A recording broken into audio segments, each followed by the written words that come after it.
కఠినత్వం దేవుని యొక్క కోపానికి లోనైంది. ఎవరి హృదయాలైనా కఠినంగా ఉంటే బాధపడాలి. హృదయ కాఠిన్యాన్ని బట్టి ఏం చేయాలి? దేవుని సన్నిధిలో పశ్చాత్తాపడాలి, కన్నీరు కార్చాలి, దేవుని పాదాలు పట్టుకోవాలి. ప్రభువా, నా హృదయం ఎందుకో మార్బుల్ స్టోన్ లాగా ఉంది, టైల్స్ లాగా ఉంది, గ్రానైట్ లాగా ఉంది. ఏమండి, నా హృదయం ఎలా ఉందిరా? గ్రానైట్ లాగా ఉంది, సిమెంట్ లాగా ఉంది, కాంక్రీట్ లాగా ఉంది, స్లాబ్ లాగా ఉంది. ప్రభువా, దీన్ని దూదిలాగా చెయ్యాలి అని ఏం చేయాలా?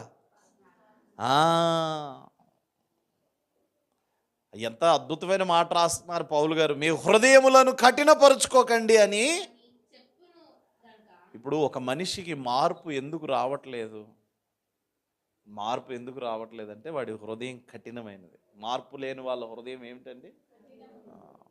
అది కనికరం కలిగిన హృదయం అయితే ఏం చేస్తుంది? ఏమవుద్ది? మార్పు.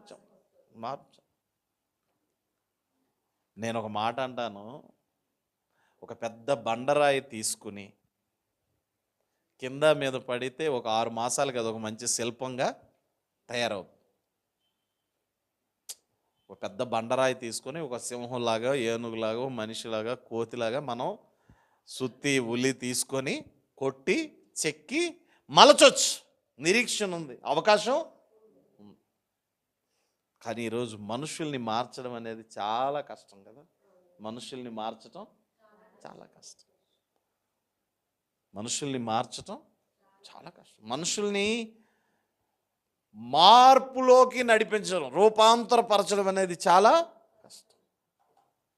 సృష్టి ధర్మంలో చూస్తే ఒక జీవి ప్రారంభం ఎలా ఉంటుందంటే గొంగళి పురుగులాగా ఉంటుంది, ముగింపు ఎలా ఉంటుందంటే సీతాకోక చిలుకలాగా ఉంటుంది. కానీ మనుషుల జీవితాలు ఈ రోజులు చూస్తే అవి ప్రారంభం గొంగళి పురుగే, చచ్చేటప్పుడు కూడా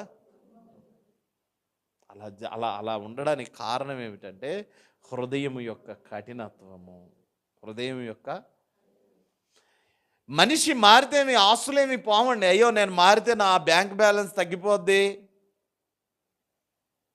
అయ్యో నేను మారితే సమాజంలో నాకెవరు అవకాశం ఇవ్వరు, అయ్యో నేను మారిపోతే నాకెవరు ఉద్యోగాలు ఇవ్వరు అనే ఏమైనా సమస్య ఉందా? లేదు. కానీ మనిషిలో ఉన్న మొండితనం, మనిషిలో ఉన్న కఠినత్వం, మనిషిలో ఉన్న గర్వం, మనిషిలో ఉన్న అహంభావం, ఎవడి మాటకు నేను లోబడ్డం ఏంటని